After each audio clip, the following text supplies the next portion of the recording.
সুহাইবের এই যাত্রা ধরা পড়ে গেল কুরাইশদের চোখে। সংবাদ পেয়ে ছুটে এলো একদল কুরাইশ। কাউকে কিছু না বলে একদিন হিজরতের উদ্দেশ্যে বের হলেন সুহাইব। সাথে পরিধানের পোশাকটুকু ও আত্মরক্ষার জন্য কিছু অস্ত্র ছাড়া আর কিছুই নেই। সুহাইবের এই যাত্রা ধরা পড়ে গেল কুরাইশদের চোখে। সংবাদ পেয়ে ছুটে এলো একদল কুরাইশ। তারা সুহাইবকে জোর করে ধরে নিয়ে যেতে চায় মক্কায়। সুহাইব মক্কার বাইরে গিয়ে দল পাকাবে, মুসলমানদের দল ভারী করবে, কুরাইশরা তা হতে দেবে কেন?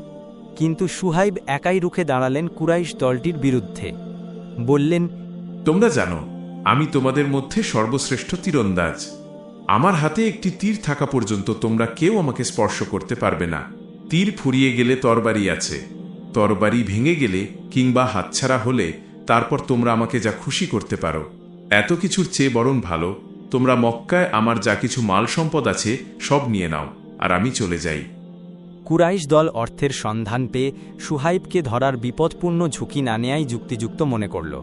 তারা পথ ধরল মক্কার, আর সব বিসর্জন দিয়ে মাতৃভূমির মায়া কাটিয়ে রিক্ত নিঃস্ব সুহাইব অনিশ্চিতের পথে পাড়ি জমালেন।